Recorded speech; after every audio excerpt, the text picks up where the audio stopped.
So let's begin with the situation on the ground here. Clearly, the Palestinian leadership dismayed and disappointed at this US decision to veto the UN ceasefire resolution. The Americans say it would only exacerbate the situation on the ground in Gaza. What's your view? Well, certainly it's extremely disappointing that the U.S. has vetoed, but knowing the strength of the U.S.-Israeli relationship, it's not surprising. The U.S. has decided to give Israel a longer leash to meet its war aims. And at this point, those war aims are very high, trying to decapitate Hamas's leadership. And that's certainly coming at the expense of Palestinian people. Why do you believe that Israel is prioritizing its war effort over the release of hostages and over the humanitarian crisis that it is now helping to create in Gaza? Well, I think it's solely responsible for the humanitarian crisis in Gaza.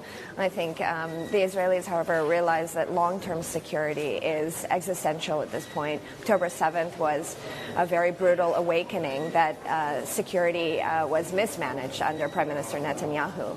So they're putting that first, probably believing that they can try and secure the release of the hostages after a few more weeks of heavy bombardment.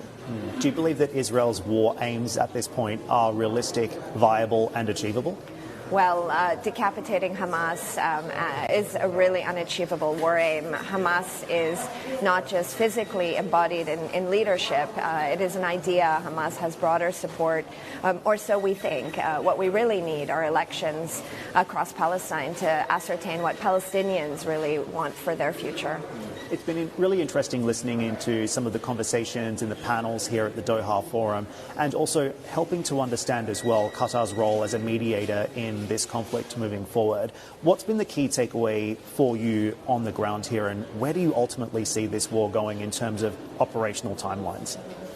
Well, this forum is really a great place to promote dialogue, which is one of the themes of this year's conference. And, you know, there's deep anxiety about the extent of the war that doesn't have any timelines attached to it. Everyone here at the highest level, and there are big delegations here, are advocating for a ceasefire and suggesting the longer this war goes on, the harder it will be to start talking about the day after. No Gulf state, no Arab state wants to be beholden or responsible for what's taking place in Gaza, and so there's no discussion about humanitarian aid as a band-aid or a long-term solution, no discussion, at least in the public domain, about infrastructure investment or day-after planning, because the unity here is about a ceasefire first.